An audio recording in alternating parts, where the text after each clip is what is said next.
for reviewing by the public. We just want to make sure everyone's aware they're being recorded. Everybody's got to be on good behavior. No messing up today. Are No you ready to get swearing, started? no I misbehaving. am getting my phone out, so I have a. I'll time it. Timer. We have a timer. Sorry. This is a timer and recording all at the Okay. same time. We really upgraded this meeting. We did. Well, we're going forward that way is what the intention is. Perfect. We will have 3-minute timers, and then we can even time however many minutes are set aside for the item. And considering this board has been around for so long, I'm surprised it took this long to upgrade. We Well- had other timers, but it was, yeah, we had another timer that, We're trying to corral it. Is that the best way to put we it? had, during like COVID and stuff, we went online, we had a fancy timer, and then we stopped being online. COVID. I used to run those meetings, it was no So fun. then you remember the timer? It was on Oh, the, like, COVID the board. meetings? Yeah, I used to do the board meetings and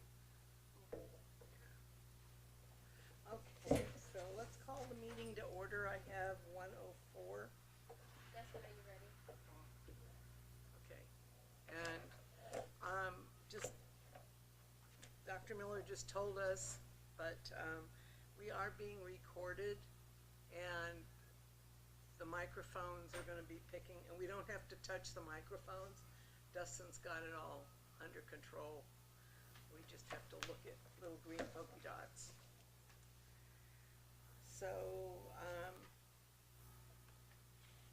Jen is not here, so I guess I will call the roll call. Anthony, are you here? I am. Joe is here. Mark? Here. Jennifer's excused. Denise? Here. Perry is gonna be late according to Mark. Tim, I haven't heard from Tim. Has anybody heard from Tim? Did you guys hear from him? We didn't hear from Tim, right? Okay. Martin was excused. Jeff is here. Here. Okay. And Gina, we're still waiting on. Okay. So we don't have a quorum, but we're gonna go forward and do what we can without having to do any motions. So is there any members of the public or anybody here on the board? Oh, I have to, I'm sorry.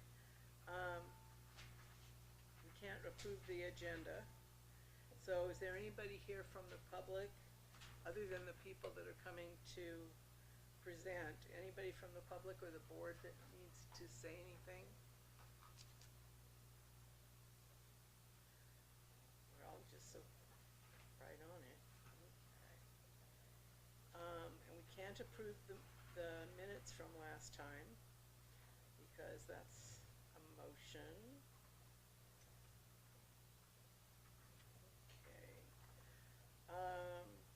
Committee reports. Do you want us to do the committee reports? You can, as long as you guys know that, I think it's fine. Yeah, I don't think there should be anything.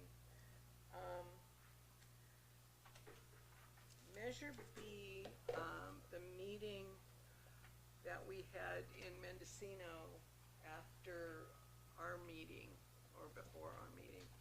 One of the things that came up, it was after our meeting, was that there is a piece of equipment that was put on back order in the building of the hospital, and it may cause a delay, a significant delay in opening.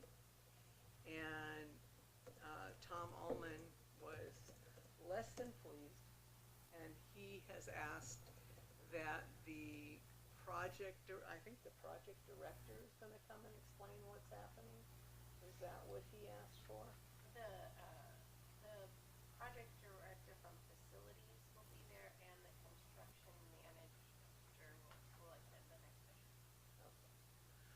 To explain to us what it was, why it happened, and one of the things that Tom was really, other than the fact that we've been told it's gonna open, it's gonna open, it's gonna open, and then all of a sudden it's not. The other thing that, Tom was saying, when they do change orders, they ask us for more money.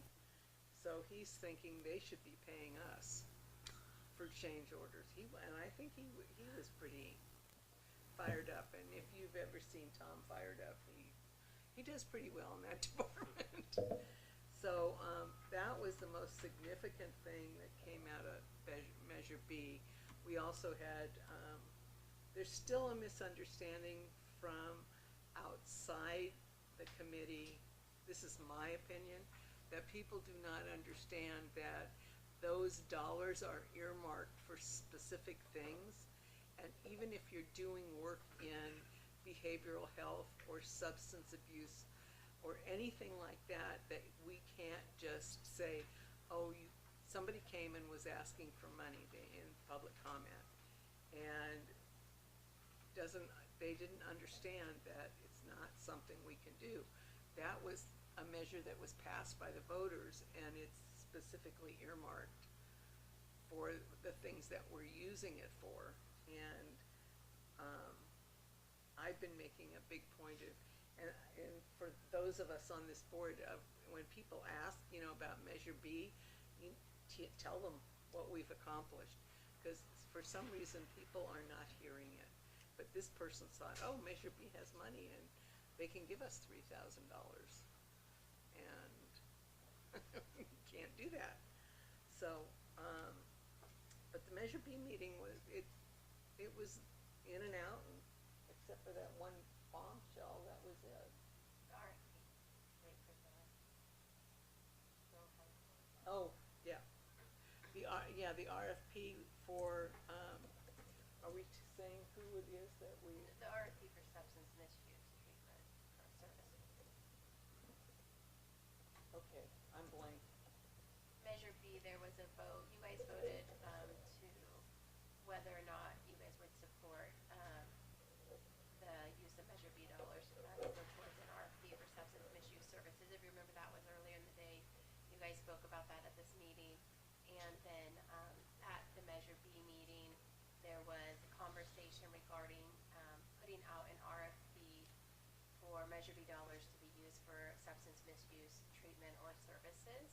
And so the Measure B committee did move forward with that recommendation, and that will now be going forward in front of the Board of Supervisors to approve releasing an RFP, for Measure B dollars to be used towards substance misuse treatment services or facility. And as you know, the Kimber report did have recommendations that some of the Measure B funds should be used towards substance misuse treatment. So that was the other thing that Measure B voted on and agreed to move forward with. The RFP I was thinking of, what hasn't been solidified yet. The operator of the pump station, yeah, so the RFP has been, is moving forward. We're in the process of creating a memorandum of understanding that will go in front of the board for approval to move forward with our potential, operator of the facility. Of the public. That was the RFP I was thinking. Sorry, that was what I was focused still on. And, Lois is not here, and I have to admit, I did forget to call her, and I did not know if anybody else was trying to reach out to her. So I will suggest we put that on next month, and hopefully she'll be well by then too. She's been ill. Do you have anything, Mo? I do not. And Jennifer's not here, and neither is Martin. And we still don't have a quorum. So why don't we just go forward with our reports? So, Amanda, are you here from the Youth Project? Oh, you're so cute. Go ahead, please. Yeah, so I'm Scott Marsh, I'm the program manager at, Do they need to be up at the mic? What? Do they need to be closer to the mic? It would be better if we don't. Just a reminder, the meetings are being recorded for those who walked in late.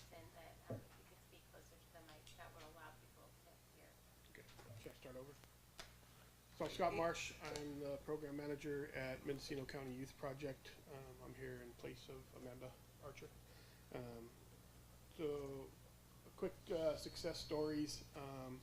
We've had a couple of kids in our shelters that have found employment recently. We have one of our kids that is almost ready to be entering into the Triple Cs, the California Conservation Corps. We've been trying to work closer with them to get kids into that program. That'll send them out of Ukiah. They have a job, a place to live. So that's a pretty good program. And I think along with the rest of our success stories, we've been really working well with the other agencies, collaborating with RCS and Stepping Stones to help find housing for these kids, and then Crisis through RCS. So we've been collaborating pretty good. We've collaborated with Tapestry for our respite program, stuff like that. So I think a big success lately has been the collaboration with the other programs. So it's been working pretty well. And then Amanda would also like me to relay that MCYP, we won't be at the Board of Supervisors meeting on June 24th when our contract will be discussed. We have an all-staff training that has been planned quite a while ago that we're going to have to attend, so we won't be able to attend the Board of Supervisor meeting. I think that's it. Thank you, Scott. RCS.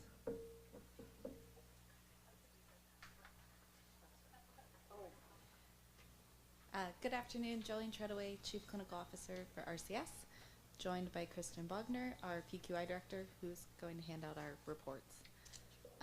And so, as always, we provided our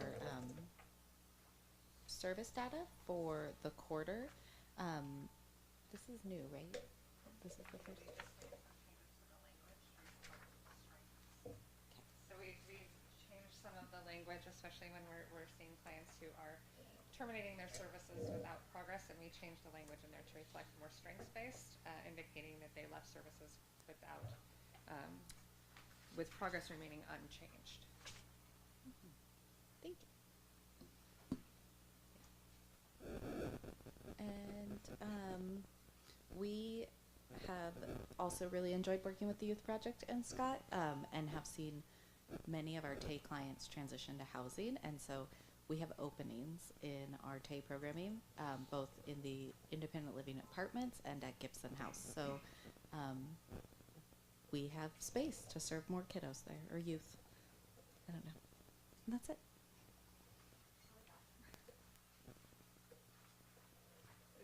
Is there any public comment from the last two speakers? Anybody has questions? Jolene, can you make sure that the minute taker gets a copy of your guys' she has to have it to them. Okay.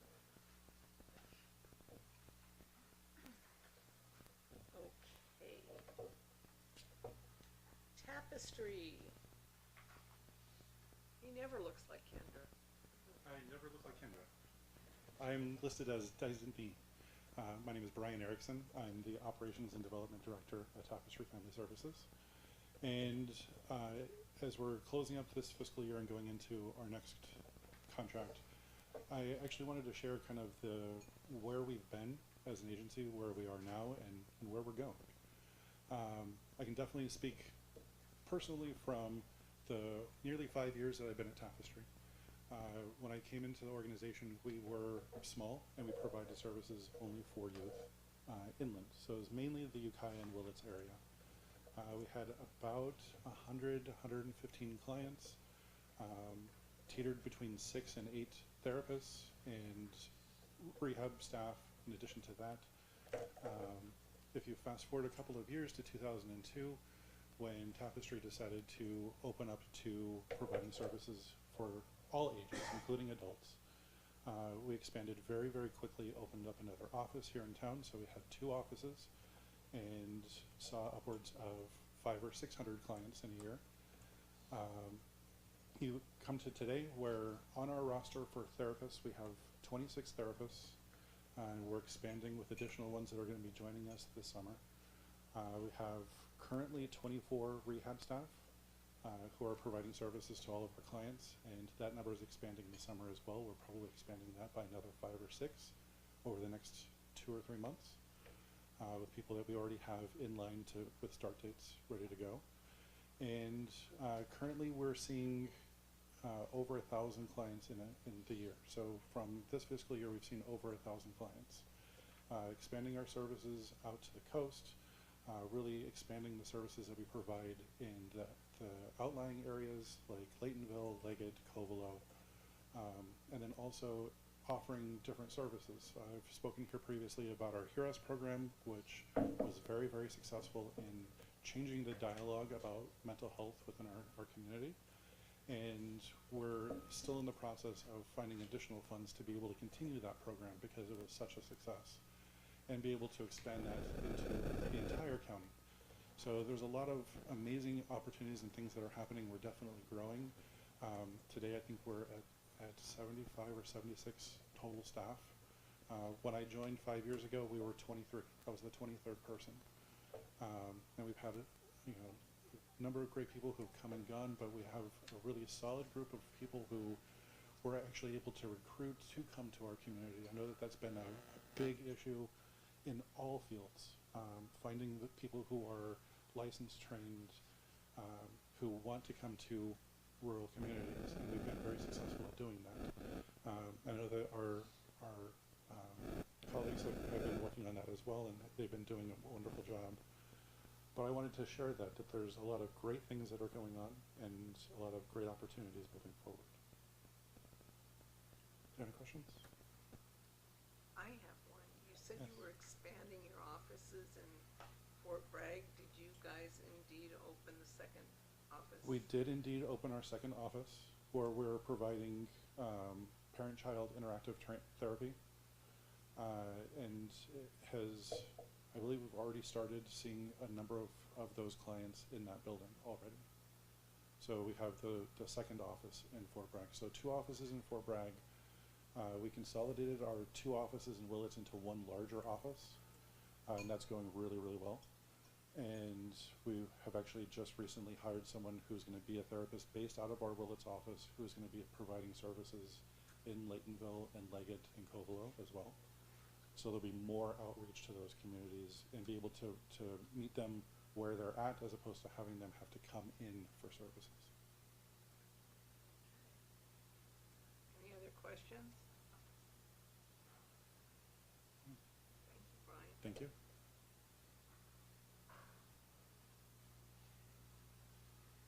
The Hospitality Center report.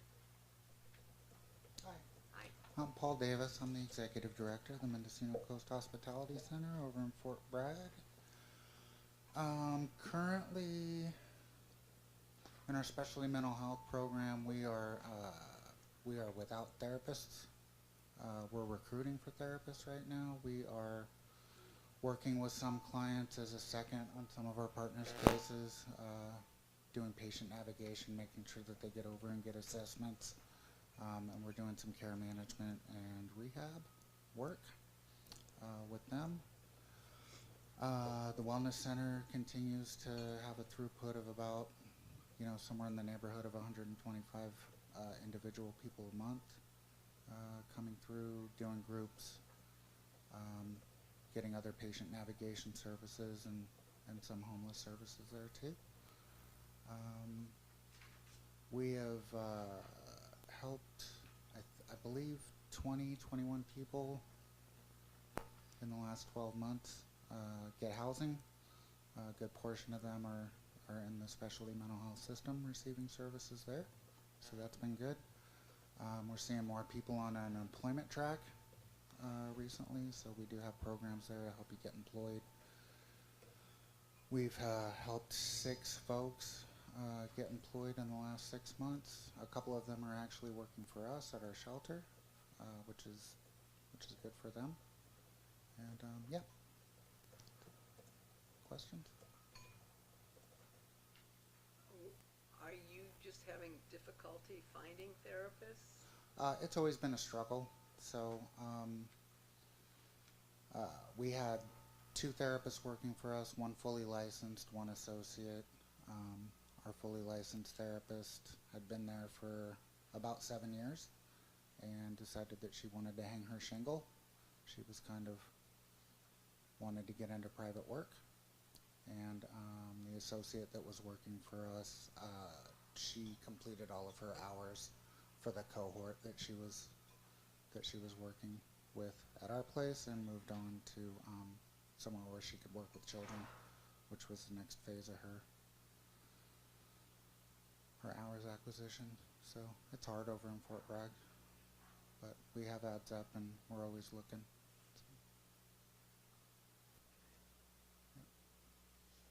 Anybody else have any other questions?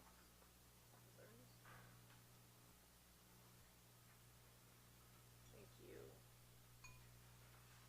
Anchor. Oh, yeah.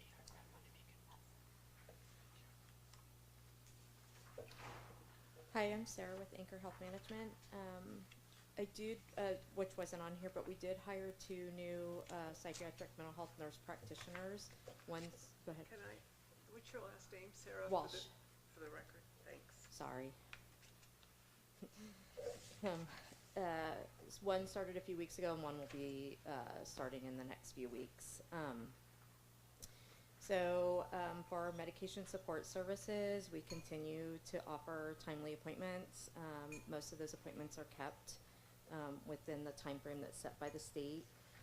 Our last chart audit results that we received were 100%.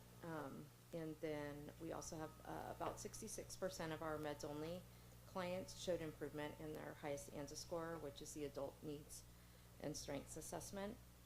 And those were for meds only clients. Person served, we've served 1,119. In-person services is 6,591. Our hybrid appointments, which are the client comes into the office, but the provider is telehealth, that's 1,961, and then telehealth is 648. I did add some pictures so you guys can get a small glimpse of what our MHRC is starting to look like on the inside. The construction is expected to be done within the next month, and hopefully we'll be moving in towards the end of July with an opening somewhere in the first few weeks of, well, MHRC piece of it will be opening within the first few weeks of August. And then we've already sent out application packets to accept residents or clients in the MHRC. Our substance use disorder treatment, once we move into the new building, then we'll have to recertify with the new address with the state, and then at that point we'll start those services. And then at the bottom is a client's success story. Any questions? I gotta say the pictures are small, but they look great. Yeah, Really good. it's surprisingly huge on the inside. Yeah. It's like one of those things that looks small from the outside, but when you go inside, there's a lot of room in there. So. And this is the new one here in Yukon. Yeah. Okay, thank you. Thank you. All right. Mendocino County. I saw you sneak in. I did. Karen Lovato, Deputy of Operations for Behavioral Health and Recovery Services. And the programs that we operate in-house, we're definitely seeing an increase in services in most programs. Over the past couple months, we definitely have seen our assisted outpatient treatment see an increase. We allocate for about 4 assisted outpatient treatment programs because of the extra housing that comes with being in an AOT, and we'll probably have all 4 and maybe even 5 during the month of June or July, depending on how many get through the settlement agreement process with the courts. So that program is definitely much more active in May and June than it was in prior parts of the year where we were having 1 or 2 at a time. The Mobile Outreach and Prevention Services program has also seen a pretty significant increase in May from prior parts of the year.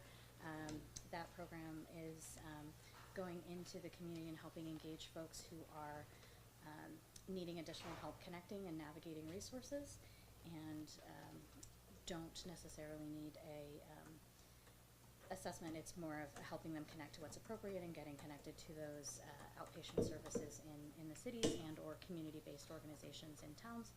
And we definitely saw an increase in services in May and anticipate an increase in June as well when we finish getting all our data for June. Our mobile crisis data has been holding pretty steady. We see anywhere from mid-40s to low 70s of unduplicated individuals per month, and that's been pretty consistent with in the 40s in May.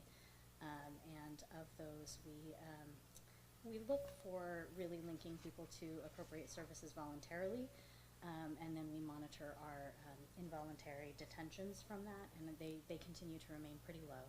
A fairly low percentage of individuals have to be involuntarily detained in that program, and that's considered a success, whereas the majority of folks we contact are ending up connected to services voluntarily, even if those services are going into the hospital for further assessment with our CS crisis.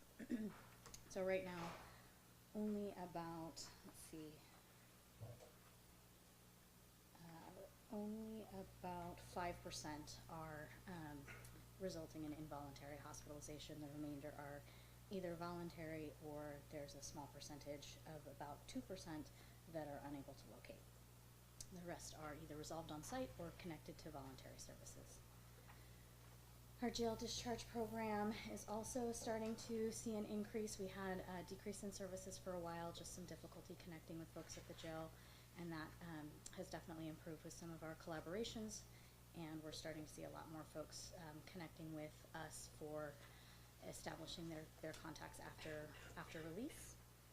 And then our partnership with probation, our AB 109 program to provide mental health services to probation individuals, is also holding pretty steady, with our new referrals being anywhere from 4 to 7 per month, and that's holding pretty steady in April and May, and definitely overall having a lot of really positive outcomes with clients successfully completing probation with no unsuccessful completion or return to incarceration for those folks over the last 3 months. So very, very exciting outcomes with that. Obviously that does sometimes happen, but the numbers have been pretty low in that program over the last year.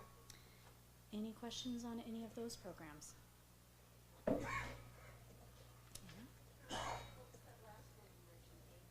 AB 109, it's a partnership with our Community Corrections Partnership to provide probation, mental health services to individuals on probation. Any others? All right, thank you. Thank you. Okay, Harry just came in, so we now have a quorum, so we can go back when I want to do the county report first, since we're on a roll. What? You can just go back. Okay. You need the other, you can get the other stuff done. Okay. We're looking at you. All right, I need a motion to approve the agenda.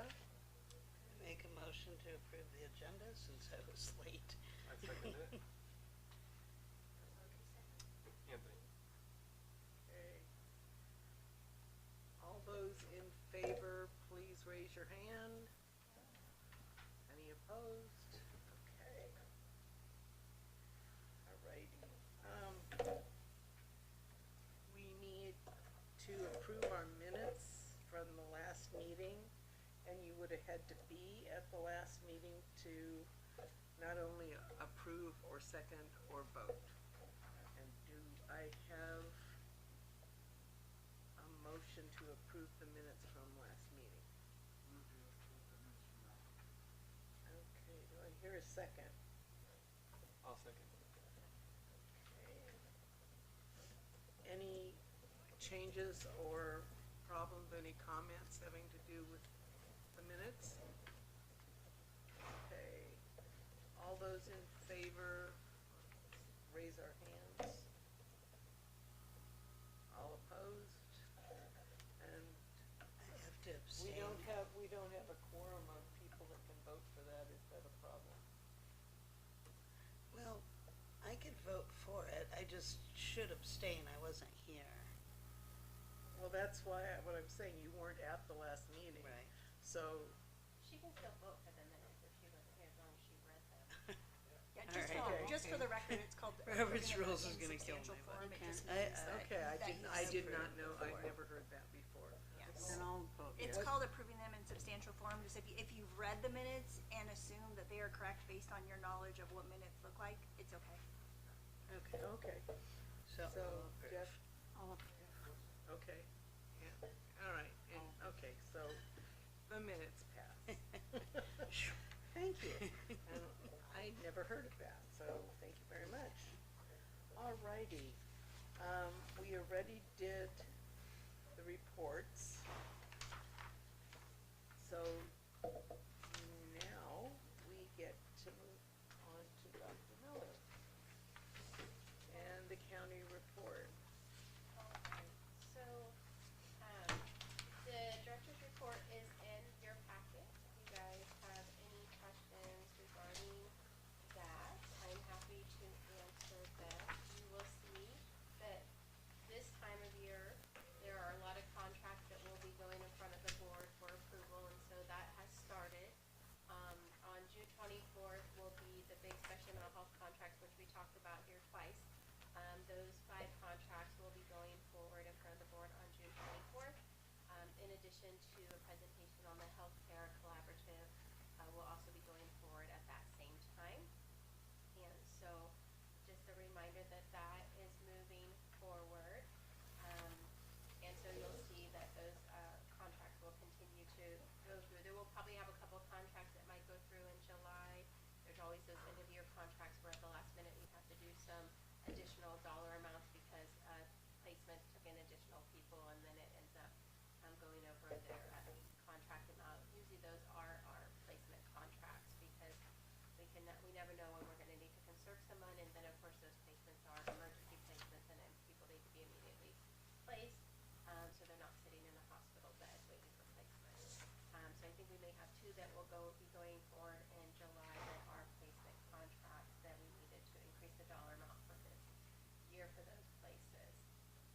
Karen spoke a lot about what our numbers look like and what's happening on the county side of the house, so I won't go into a lot of detail on that. There's some updated pictures in here of the psychiatric health facility. It's coming along every day. Now you can also see some of the stats that where we're meeting our state standards and what that looks like. We are currently in the middle of audits. So we've been in audits, I think, since March, February. It seems like all year. Feels like all year we've been in audits, but we've been in audits. All of our audits are hitting at once. The state is bringing everything forward at once. So EQRO, External Quality Review Organization, that happens on a yearly basis. We're in the middle of that. A kind of a change this year that we're seeing than how we used to do. EQRO is more of almost a whole year process versus a one-time look process. So that is happening and it will happen throughout the year, different aspects. The state also has moved forward with doing some audits that are almost like quarterly counties where they're asking for different documentation throughout the year. So that's kind of a new change at the state. But we're doing our EQRO, our Mental Health Services Act audit, our Department of Healthcare Services audit for both behavioral or mental health and substance use, our SABG audit for substance use, and they're all happening at the same time. What about So Measure B? they're all happening right now. Huh? What about Measure B? The state doesn't audit Measure B. So, we are in the middle of those. We are also in the middle of working with the state to finalize all our cost report audits. As was required for many years, counties have to do a yearly cost report audit where they compare your units of service and your cost to what they believe they should have paid you, and it's kind of a look at that. So, the state has to get all their cost reports done by, I believe, by 2027. So they're really working with counties to get all of them done. There's kind of a lag. We just finished, I think, the desk review for 16-17. So that tells you where the state is, and we have to get through 22-23. So we continue to work on those with the state. It's not that the county has not submitted, it's that the state has to go through and review, and then they do a desk settlement, and then they do a final settlement review. And that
bring some stuff next month on kind of our HEDIS measures that shows how we compare against the state of California.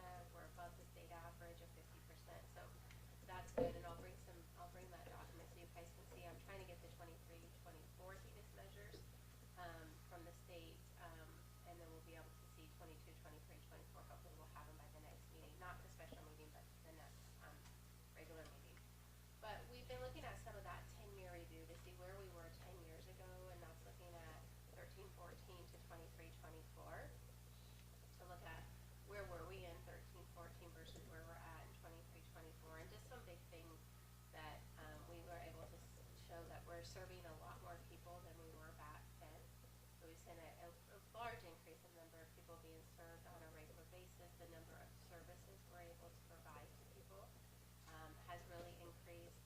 And we were able to look and see that in 13-14 we were bringing in about 4.5 million in federal financial participation into our programs, and in 23-24 we brought in $19.5 million in federal financial participation to this community. And remember that by providing services and billing, it is federal dollars, so it's using our realignment dollars to provide a service and have the feds reimburse that as a rate of about 60%. Of course, that's a give or take depending on a person's pay code, but that really shows the increase in the system of care, the number of services, the number of individuals being provided, and kind of what we're doing different in our community over 10 years. So just some stuff to wanted to talk about that. We continue to watch the federal and state budget to see how that will impact us. We know we've been talking, we talked yesterday at the Healthcare Collaborative about how some of the state and federal changes could not only just impact the behavioral health system of care, public health, but public health system of care, and the healthcare services in Mendocino County as a whole, from the hospitals to the federally qualified clinic to the clinics. And so we will continue to watch that. We do know that there could be some big hits on our system and big changes in reimbursement if some of the federal and state changes happen. And so we're continuing to look at that and kind of strategize on if these changes happen, then what?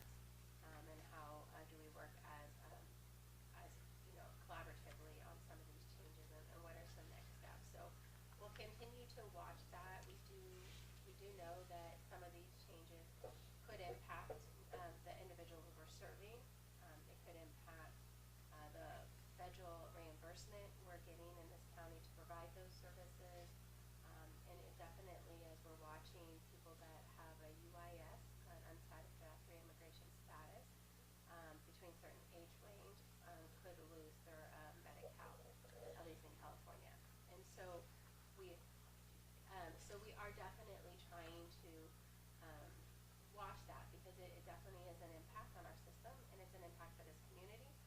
And as a reminder, you know, if you look at the number of people in Mendocino County on any given day, 44 to 46% of our population is on Medi-Cal at any given time. So we have a very high Medi-Cal population in Mendocino County, and so we regularly look at it to see where we're going and how we're comparing to for our utilization rates. It's something we do look at, and it's pretty consistent, 44 to 46 of our population. So 46% is generally on Medi-Cal at any given time in Mendocino County. Did you have a question for me? I did. Because specialty mental health is driven by Medi-Cal, and the chances of having, say, work requirement, any number of these things will cause major problems with our population.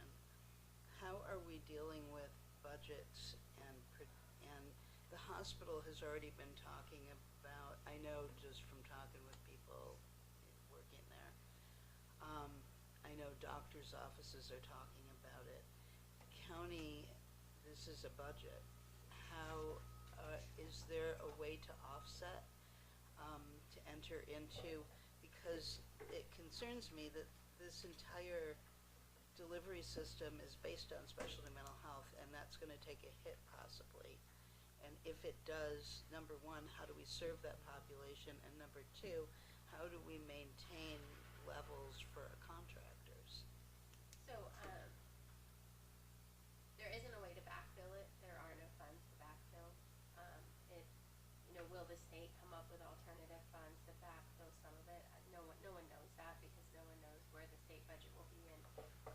much of an impact it will have on counties. But it's not just the special mental health system, it will also be the mild to moderate All of it, system, right? yeah. And so there isn't going to be additional dollars to grab from, to augment that. We're going to have to, work within, the services we have. Well, you would be going back to almost 2011, 2012 before expansion happened, and looking at what are those entitlement services, and then how are you going to serve everyone you have to serve. We've met with the contractors, since the federal and state, budget started being a concern. We've met with them and, tried to keep them updated. They're also aware that if we take big hits, their contracts can take big hits, right? We've been transparent with that, and trying to, say, hey, we don't know what's happening. These are our concerns, meeting as a group, and it's hard to predict because we don't know what exactly is Right. going to change to really know. But we're continuously looking at our budgets of if this, then that. What does that look like? How do we, secure everything? We can always apply for grants if the grants are out there, but that's a question on how many grants will be available. A lot of grants say no supplantation. So you would have to, then you have to figure out, is this a new program or can you justify the funding went away and there aren't alternative fundings to cover that so that you're not supplanting those funding. So I think there's a lot of different things that we're looking at to try and maintain the system, and That's what I was asking. So I know you focus on specialty mental health, that is you're mandated, I get that. But beyond the mandate, are there avenues for diversification? I look at patient populations, I always look from a hospital perspective, from a CFO perspective, you wanna diversify your mix. That's just the way to float through things like this. I don't know if that's possible in a county system. the county system would have to decide that they were going to bring on additional payer sources and operate differently. It's not how most counties operate. Some counties do, bigger counties sometimes do take on some different payer sources. But that is something I know some of the contracted providers do, have some private insurance contracts or contracts with partnership to do other services. So those are always options for them as a way to expand, and maintain that. But the reimbursement rates are all different depending on which Absolutely. source that you utilize. And so I think we're looking at everything.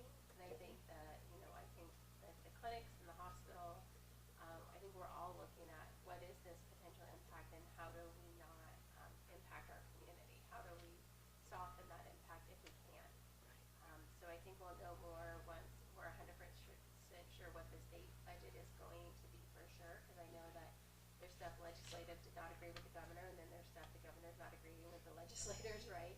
So once that's 100% finalized, and then when we really know at the federal level what type of changes are happening there, because there's also that once we know, even if the state has sort of a budget, once the feds make additional change, it will probably It hit will the affect state it. budget, right?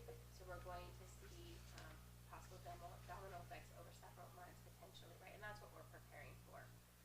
We're planning to keep services where they're at, continue to serve our community, but then we're also making sure that we're aware of what is happening, and if we have to change, what does that look like, and how do we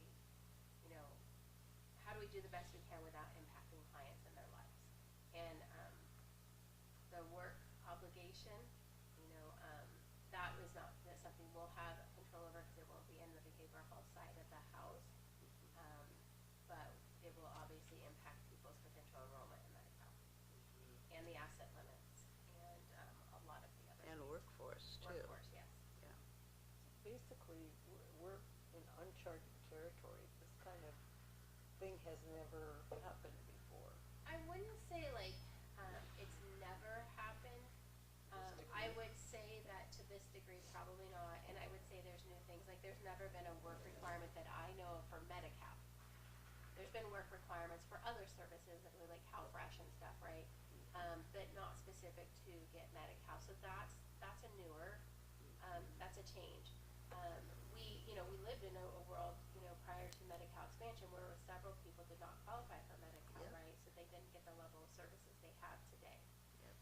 we've lived in a world where Medi-Cal didn't really pay for dental for certain populations, right? And so then the answer was people just got their teeth pulled because that was the only thing they could get was emergency.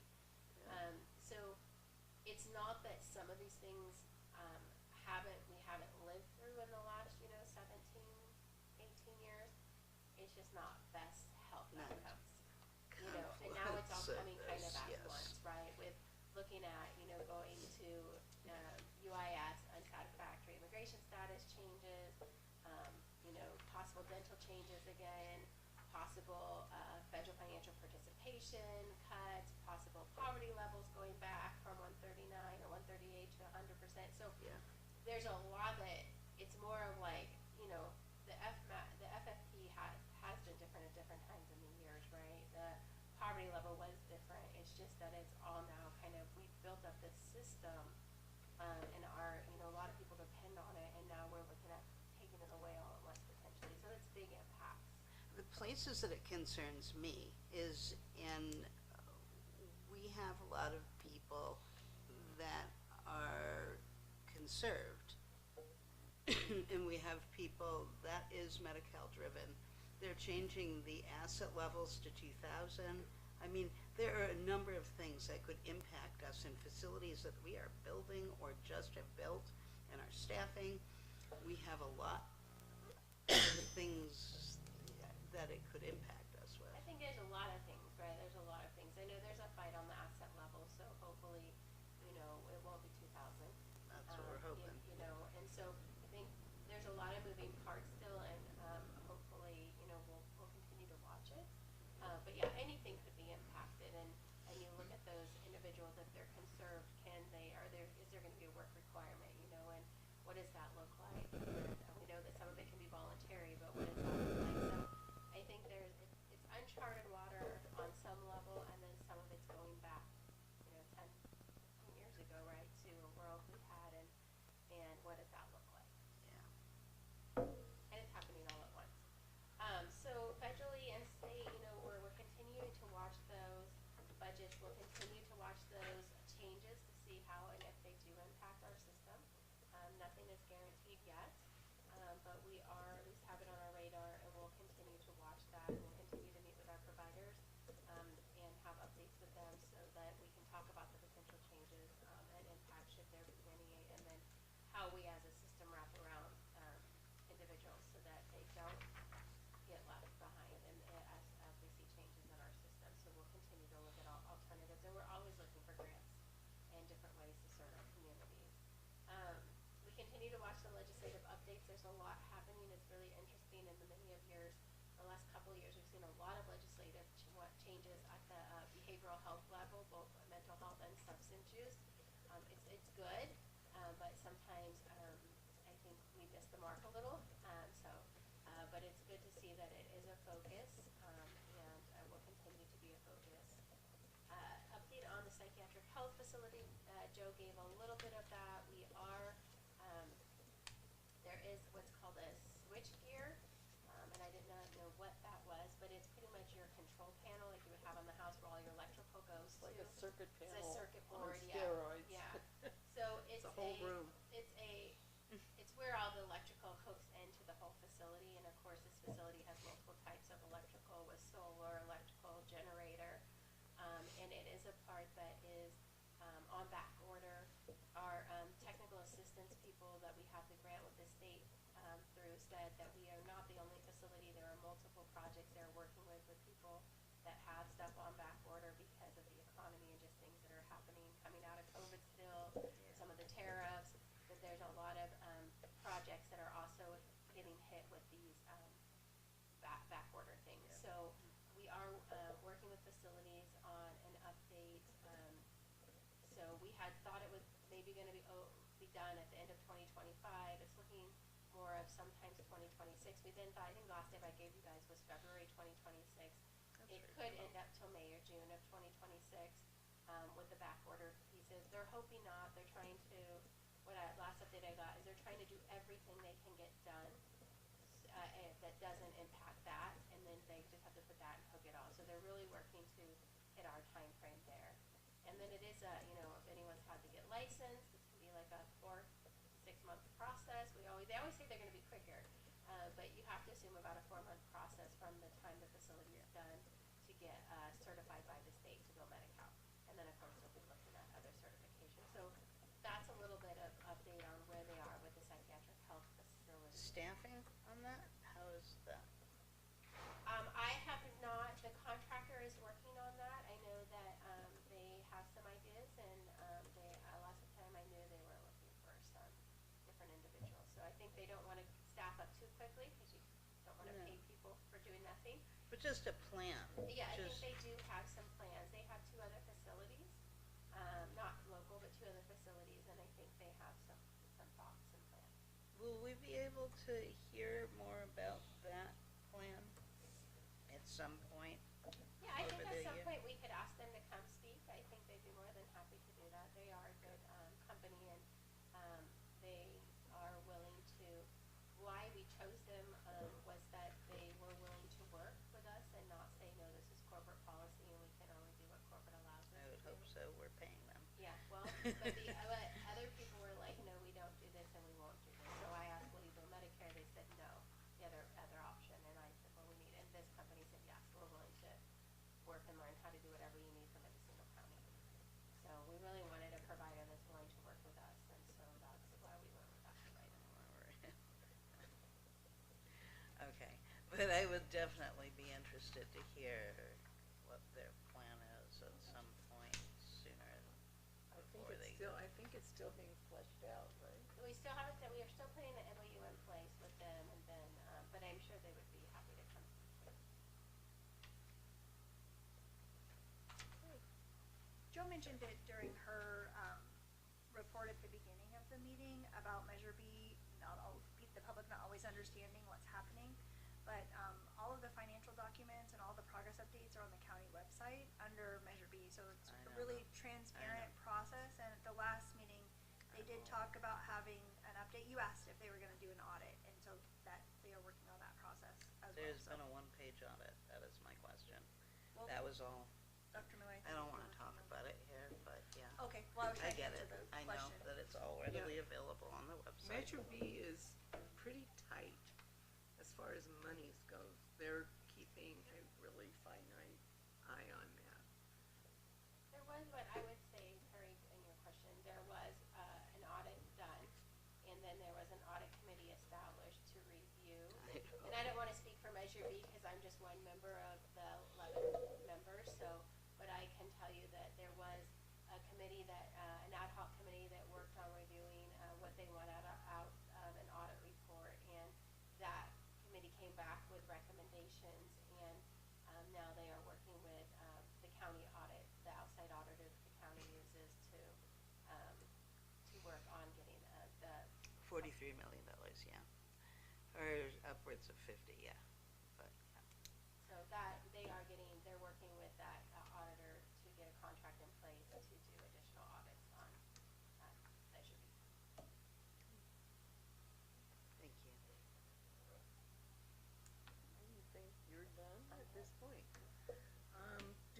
I have some other things that I wanted to say, but are there any member comments that Mr.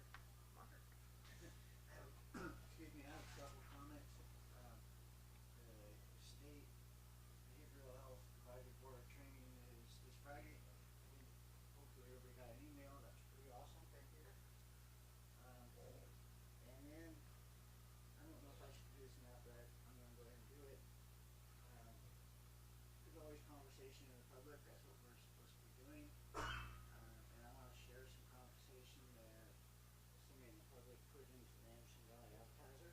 And she says, it's interesting response to my questioning of Sheriff Kimball's comment about intervention labeled as assistance. I genuinely ask questions for clarity, not conflict. We all know law enforcement are not mental health workers. They love to remind us of that. Truly, no one expects them to be. What is expected is appropriate intervention and accountability. It is easy to believe these things aren't true. Oh look, there's a pot and a behavioral health wing. Here's $3 trillion to fight homelessness and mental illness. And everyone feels hopeful like we're solving it, but we're not. Because it's not about the money. It's about coordinated action, unified protocols, consistent interventions, and systems that support people in a time of need. To be clear, I am very well aware that sometimes arrest and jail are necessary and unavoidable.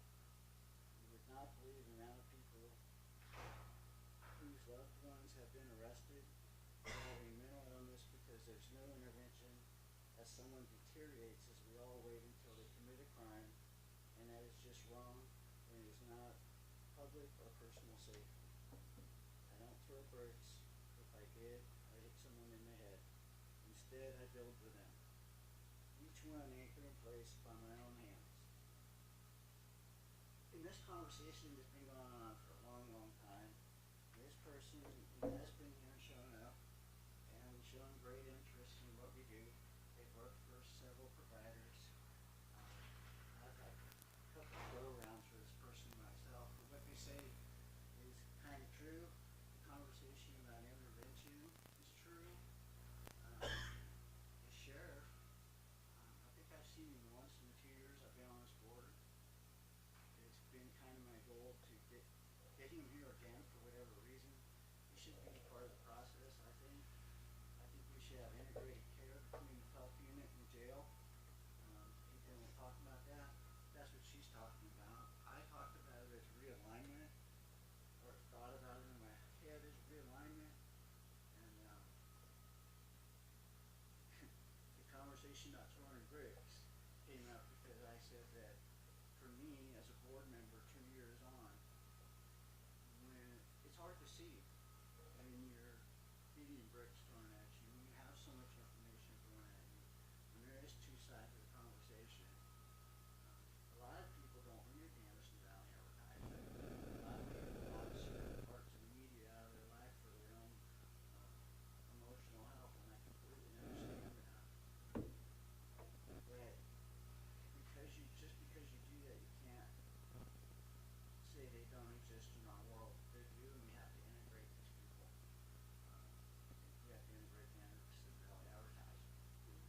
Bruce Anderson, you know anything about him, he's kind of old, but his brain's still there. And I know him personally, and just like myself and my surgeries and what he's going through at the moment, we all change. And I think there's a possibility for him and everyone in this county. And it could start here with this board, and it should start here with this board, and with the work that Dr. Miller does. And I appreciate what you do. Thank you. I'll just leave it at that, and everybody think about it. All that.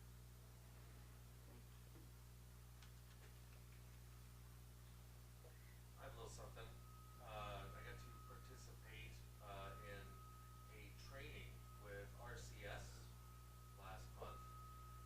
I'm always impressed with Anchor and Tapestry and RCS and all these companies that come and speak to us. And I'm working at the Willits Community Theater in Willits. Get a lot of artistic people. Somebody from RCS, Skylar Marcia, he wrote a play about a day in the life of a group home. So the difficulties of people in it and people working at it. And so we put the play on for the public. And then one of the days during the middle of the week, RCS brought up like 50 of its employees to the community theater, and they got training hours. We performed the play. We sat on the stage, and then they had to like answer a bunch of questions, and then they got to ask us questions. And so it was a thrill to meet the actual people out there doing the job. And it was kind of funny because Joe Public, when we were doing these jokes or whatever, telling the story on the weekends, they didn't really get it. But boy, when RCS was in the audience, they were like, "Oh yeah, counting the pills. I know how that goes." And so that was a real treat. So kudos to RCS and all the other organizations. Thank you.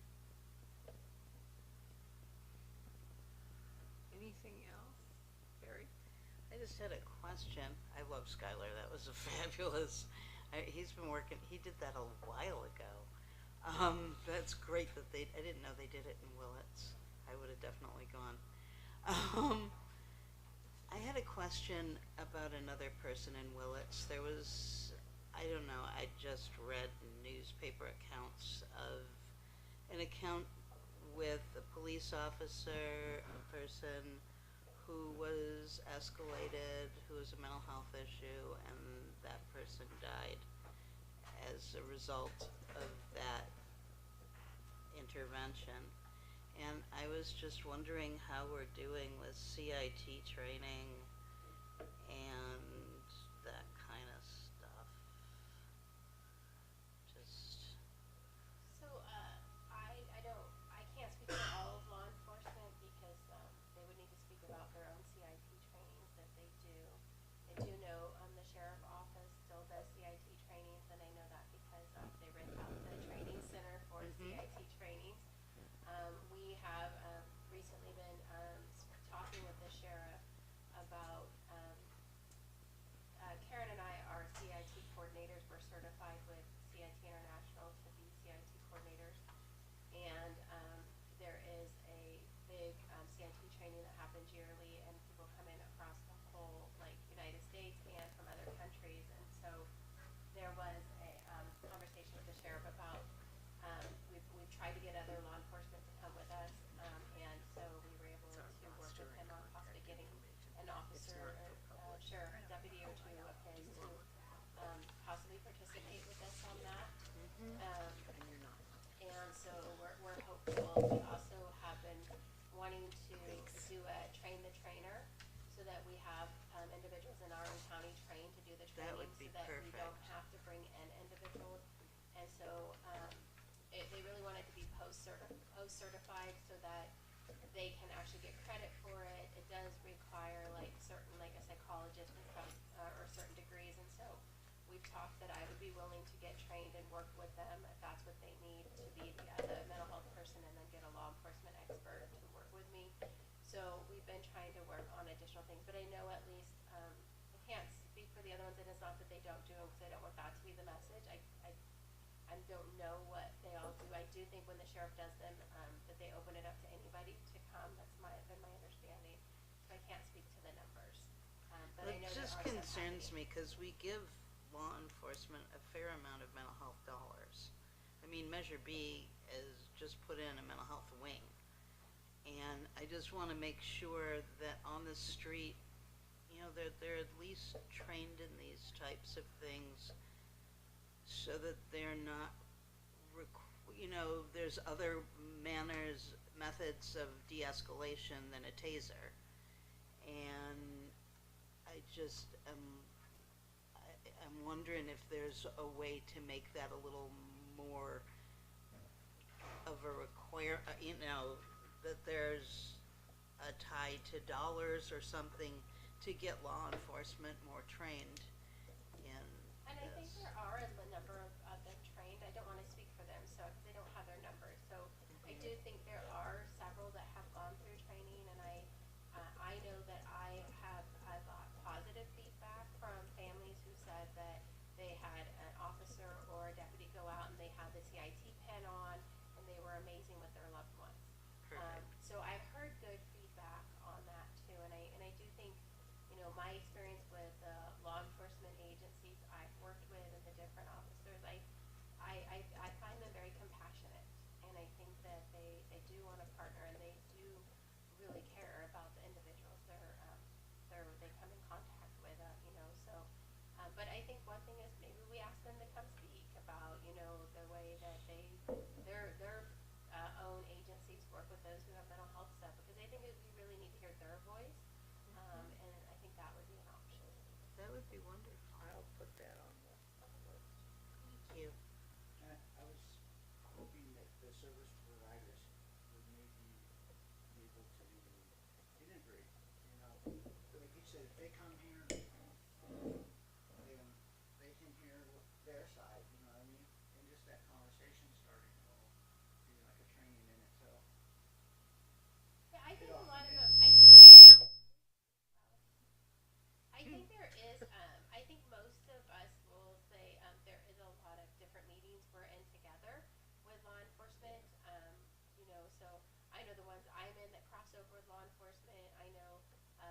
example, there's a Monday discharge meeting at the jail where the different providers are there talking about individuals that are discharging from the jail or individuals that might need connection as they're leaving the jail. The crisis team will go to the chief's meeting and talk about stuff. Yeah. Keep the same people at these meetings. You don't get the workers. Actually, the workers are the ones who sometimes they go. So on my team, my workers are at most of those meetings, not me. It's better when they do. Yeah. I'm just thinking, you know, like the sheriff, UPD, there's no way. The answer is have them when they're not there. Not without. I've gotten, we've been doing some meetings with UPD recently, and I've got the lieutenants and some officers and stuff. So I went to the last integrated training with these guys, and there were only a couple of them showed up, and they all had interest in it anyway. So, that was discouraging. I said something to the chief at the time. I'd like to see more of them, and haven't seen anything since that time. That's concerning. I think that's a question for them. And, Well, like I said, I have put that to them, but I'd like the service providers to know that I put pressure that way, and if you could think of anything that I'm missing to crack open that door with it. Because it is a hard door. I mean, you've got to think about the copy and the sheriff. They're working all the time, and sitting in these trainings is like punishment. So we need to think about that and more to that. I think, at least for RCS, and particularly because of our crisis. Can you go up to the microphone, please? Thank you. I think with RCS and because of crisis, we have really intentional relationships, and so it goes both way with UPD, Fort Bragg PD, the sheriff in Willits, where they'll call meetings with us, we'll call meetings with them. We do a lot of informal communication in case. And I know also with mobile crisis, there's just lots of really strong relationships interdependently. And so I hear what you're saying, which is that public perception is that maybe that's not there. And so I'd really love to find ways to reinforce that those things do happen and those relationships are there. And while they're not perfect and we can always improve upon them, we are working diligently to do so when issues come up. I don't think that's the direction to go. The public's not gonna hear more if we're doing it right. Did you hear what I read? Yeah, absolutely. And what I'm saying is, I don't know how to, and maybe that's feedback that the board could look into in these public conversations you have, and but would love feedback that is related to allowing for understanding that these things do happen, and we are always open for improvement and will improve upon our work in the ways that we can as organizations. I think I don't know an organization in Mendocino County involved in the behavioral health workforce that isn't focused on quality. And so I think it's a both and. Like, there's room for improvement. There's obviously still issues that happen, and we have to address those.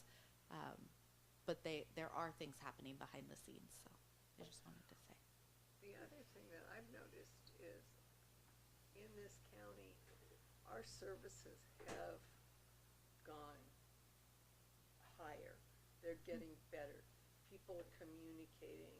Even in the years that I've sat on this board, I've seen a difference.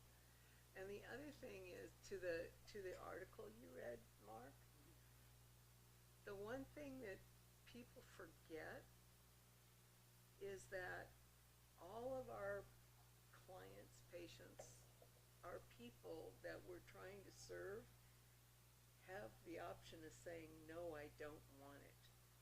So you want to get them involved, and you want them to go, you know, after they get out of the hospital where they're forced to be, maybe go to the CRT on a voluntary thing. If they don't want to, what was it, you guys have a new name for the people that have decided to just walk away.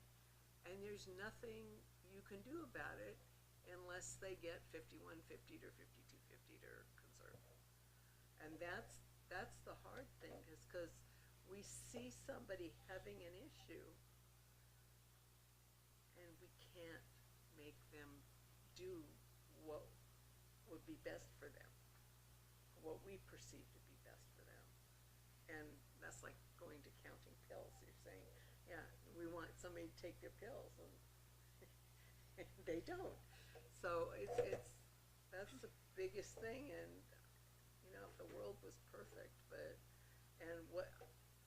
none of us were there when that poor gentleman ended up dying, and so we don't know what happened, and it's very easy to judge it, but I'm just speaking to what we've all been talking about.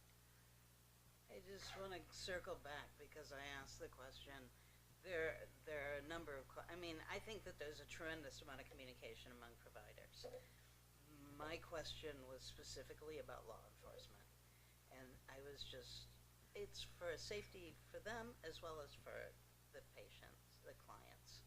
I just wanted to follow up on, that's the specific question that I had. And I would love to have we're gonna see an about address getting to that. the sheriff's Thank you. department here. Well, not just sheriff, if we would Well, invite you're wonderful. Thank UPD, you. Willits, and Fort Bragg Police, Right. and I think that that's the right, I think they need to speak for their agencies. Absolutely. And I think they're the best to do that. Yeah, and I'd love to hear from them.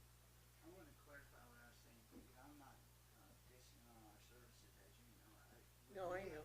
You were reading somebody else's words, but I wanted to put that thought in there too. But I just want to say that, you know, my point was, the public, as you said, they don't understand a lot of what's going on. There's misconceptions going on. I wouldn't be engaging in these conversations in the AVA if I wasn't trying to do something. And that something is trying to get everybody, again, more communicative. We have the same people going to the same meetings. We have the same people maybe. No, you're right. Silos that have to be broken down. And so we have to open our minds to that. So it's about balanced reporting, because that's what the ABA does not do, right? And that's what we have to do, but we can't do it by Denise. saying. I just wanted to get back to the CIT training because I haven't had any notices for meetings, but I know we had a difficult time getting law enforcement there. And just recently, I heard via other programs that I'm involved with that the Coast Police Department was implementing a program called something like Blue Paper, and that's Blue envelope, I think. Blue Envelope, that's what it Yeah. is. And, you know, so I feel like things are happening, but the CIT ad hoc committee isn't aware of it. And I know our agency, the State Council on Developmental Disabilities, is aware of the blue envelope, and they're taking no stance on whether it's good or indifferent or whatever. But I feel like we're getting fragmented. So, you know, if the CIT committee's going to meet, that would be great to talk about those things, about what the different sheriff and police departments are doing and the differences, and, you know, exactly what are they doing. So I know we haven't been called in as an agency to provide any training within the CIT, crisis intervention training, from either the police or the sheriff department. So that was peculiar because we have been called in before to do a segment on developmental disabilities for the training. So I'm just curious about what the heck is going on, Well, the fragmenting thing. especially seeing as how I'm supposed to be on that committee. I don't want it. Uh-oh. And there's a group of providers that meets on the coast, and they're the Coastal Caring Community, and they do everything on the coast. And when I got invited, and I went, and they didn't know what Measure B had done, and they were kind of apart from it. And so I said, have you thought about incorporating the whole county in these meetings? Oh no, we're just doing the coast. Well, so yeah, so I had got a bloody forehead that afternoon, but that's the thing. And I go back to this, when we were doing tourism and we started it from nothing and it was just on the coast, somebody came to us for money, and we said, if you want money from the bid, then you need to make this a whole county proposition. And I don't remember how many months later, we have a county arts council, that's why. And the tourism commission still provides finances to them because they did what they were asked. And everything got more efficient when everybody came to the table. And that's a great one, Denise. Well, I just think that the folks we work with are mobile. They're not just on the coast or in Willis. They're mobile. They move around depending on where they can get housing and services and stuff. And so if you've got different programs, they're not going to know about them if we're And you not could be working together to make duplicating sure yourself. that there's, you know, a blue envelope, or we used to hand out cards, ID cards for folks. And when we did the training, the crisis training with police or sheriff department, that clients were trained to show these if they were being arrested or stopped on the sidewalk or wherever, you know, what their issues were, whether they were verbal, nonverbal, or whatever. So I don't know about the blue envelope because I don't know anything about it. But, you know, I think it's important that we start talking to these folks that are starting this, because that's great if it's on the coast, but that doesn't mean that somebody from Ukiah or Willis is going to go to the coast and not know what the heck is going on. So that's just my concern. And the only reason I know about this blue envelope is my husband walked in the front door. He said, "Do you know anything about this?" Right. Well, exactly. We don't know anything about it. Right. So I just wanna, Denise, I will, look into what's, with the CIT committee. I know that, I have been told it's been a struggle to get law enforcement at the table, and so I know that Karen was working on that, so I'll see what the status is, and I can also try to send out an email, to law enforcement and just say, hey, we are having these meetings, and there are, you know, are people able to be a part of it?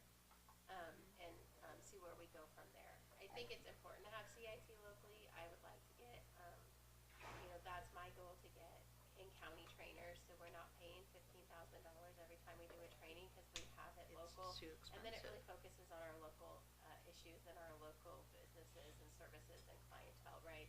It's more Mendocino-centric, and that's what I think it should be. And I think that, you know, Mark, kind of what you said, I'll go back, I think people forget we're a siloed system. In a lot of ways, we're siloed, right? Because we don't serve on a general basis private insurance and the mild to moderate. And that's one of the things, my hope with the healthcare collaborative, one of the first focuses we're doing as a healthcare collaborative is to work on behavioral health, and to have all those partners at the table, so that if there is somebody that's having an access to care need or struggling, we're able to say, who's serving John? You know, is John being served through your system of care or our system of care, because we know he's floundering within our community? That's the whole point of what we've developed, the healthcare collaborative. It's brand new. I mean, I won't say it's new. I think we've been at it for almost a year now, but we've really been working on how do we partner, how do we start. We developed an MOU. We're working on trying to get universal consent, so that if you come in for services, it says, you know, we're going to communicate with each other, so that we can have multidisciplinary team meetings and really look at the system of care in Mendocino County different.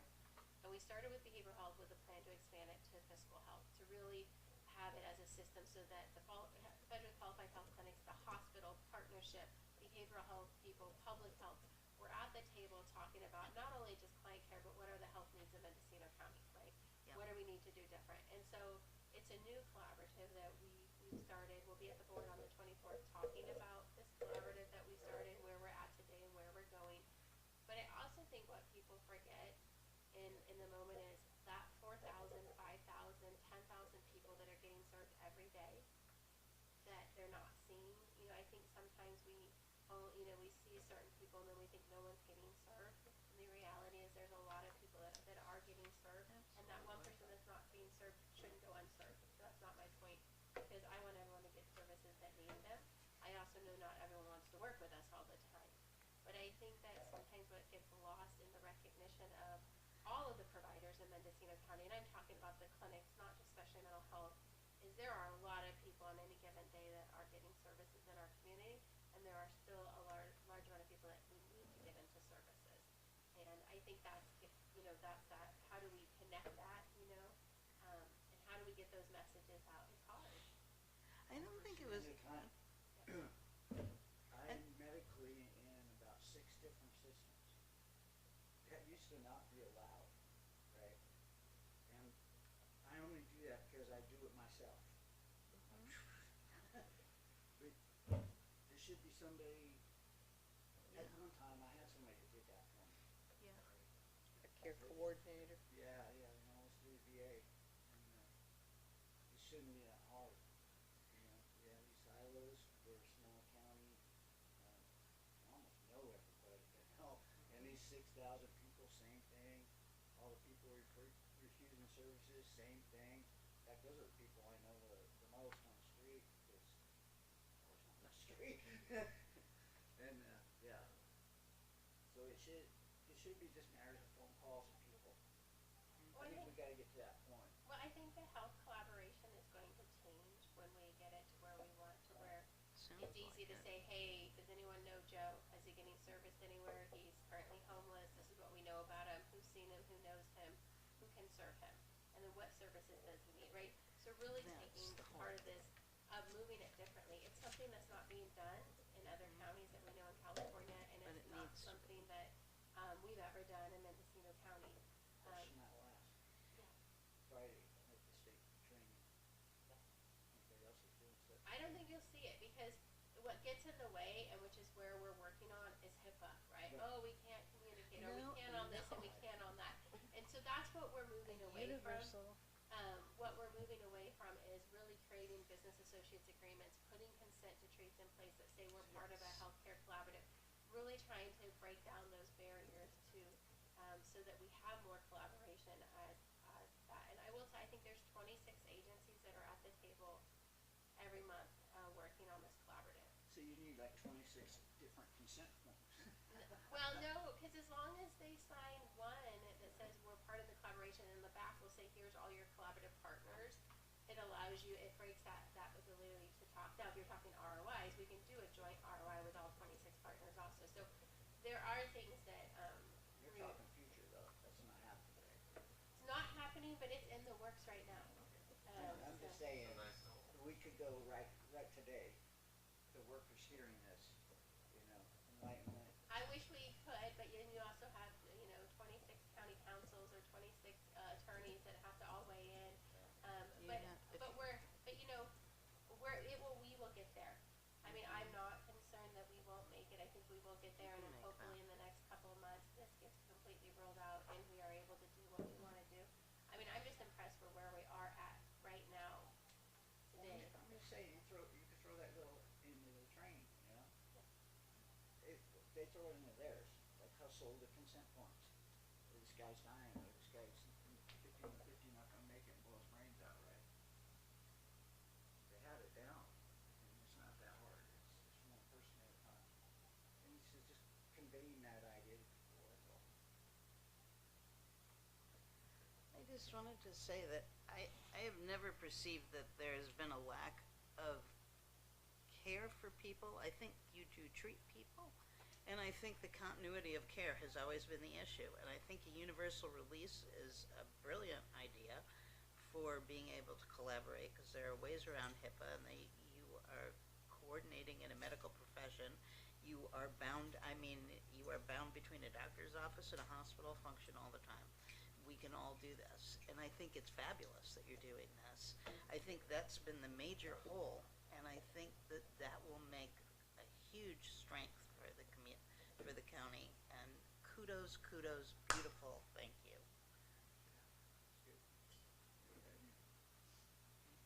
Well, I want to thank all the partners that have come to the table, because it really is, the clinics and the hospital and partnership, and even our tribal clinics are at the table,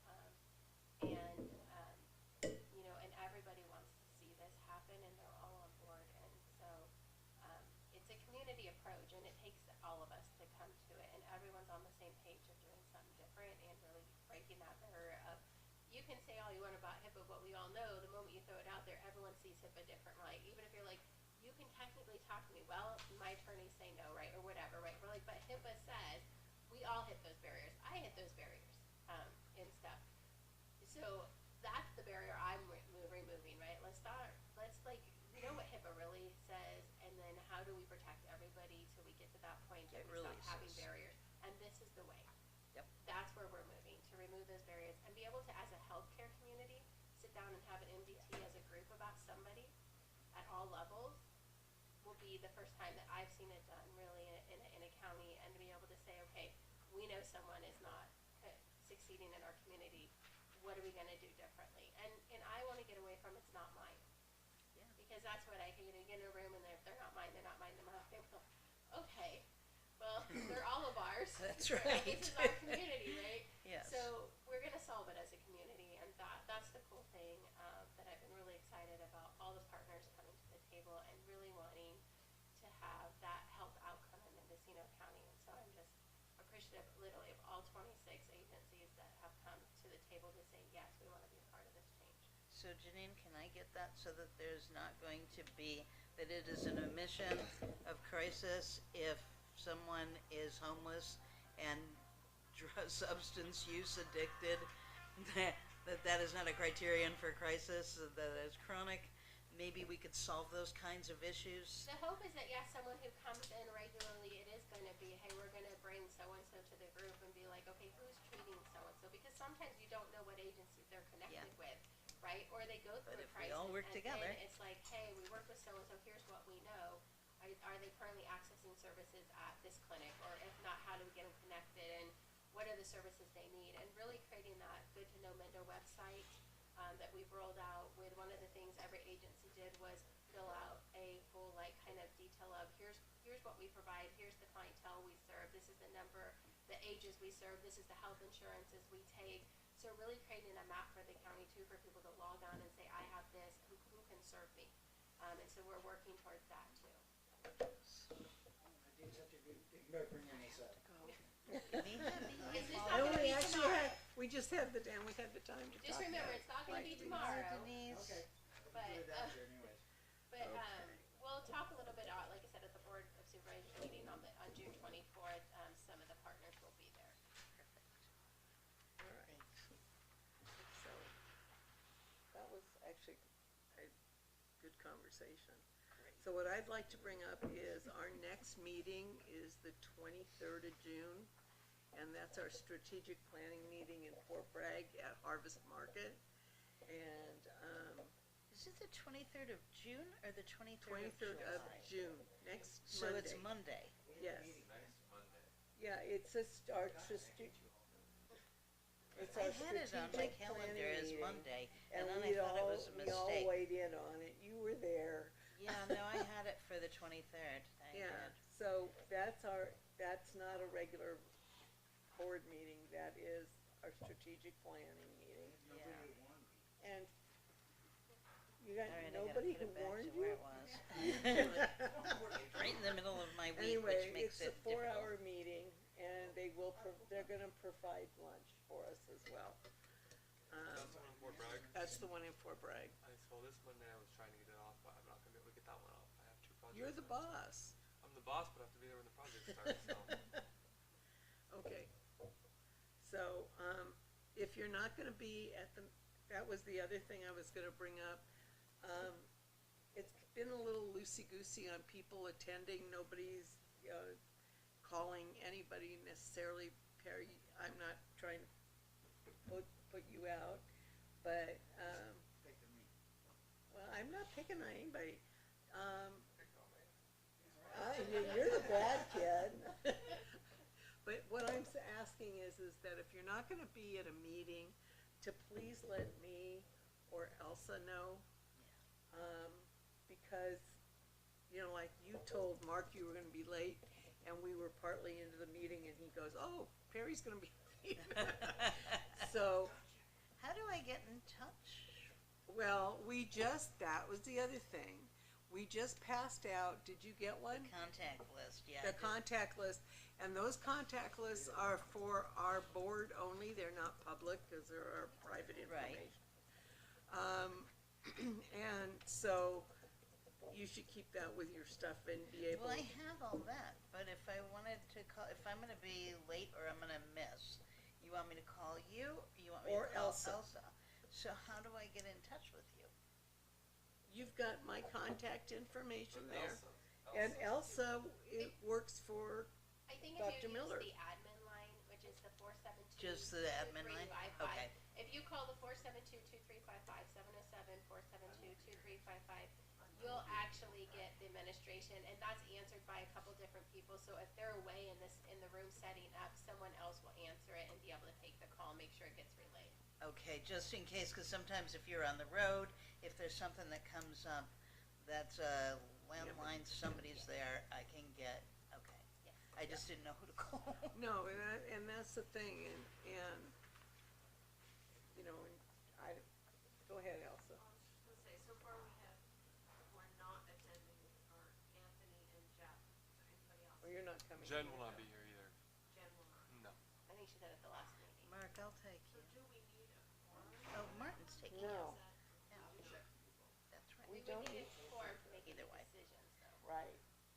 But if we're doing strategic plan, that's usually conversation, and then we would bring it to the board meeting to implement it. That's how I've done it before. That's why it's on the So, 23rd, got it. It's better if Right. we have a form, but if we don't, we'll figure it out.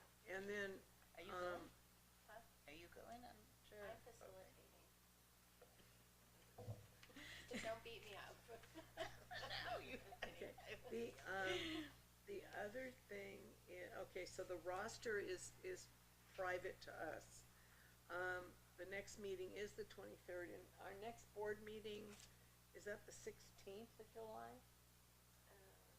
Our next BHAB meeting? We had a, So sorry, I don't have to. I'm Yeah, sorry, let me make sure. and I have it down on the 23rd. I think it's the 23rd. At 1 o'clock here. Yeah, 1 o'clock Okay. here. That's what I have. all right. That's what I wanted to confirm. Yeah. All right, so, And here, right? Mm-hmm. correct. Beautiful.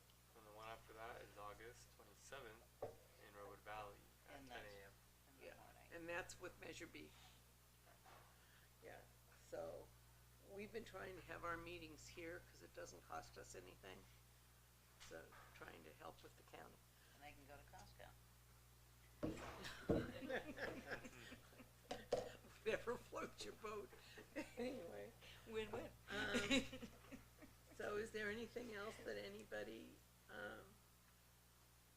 needs to talk about? Or do I hear a request for motion to run out the door? A motion to run out that door. Okay. All righty. Wow, we finished almost an hour I'm early. in favor. Yeah, well, we did, We are the time chewing is bubble gum. 2:38, It's yep. exciting. Very good. Great work. You know, we didn't use the clock, but it definitely helped. Of course.